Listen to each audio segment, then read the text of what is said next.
Ты попадаешь в Москву, понимаешь, ты отличаешься от большого количества людей. С другой стороны, ты вдруг знакомишься с ребятами. Про названия народов ты никогда не слышал.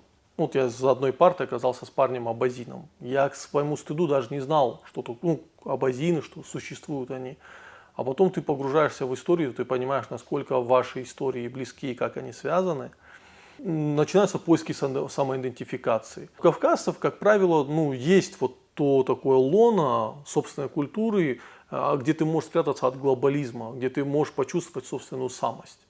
И для меня вот блог об Осетии стал вот таким поиском самого себя.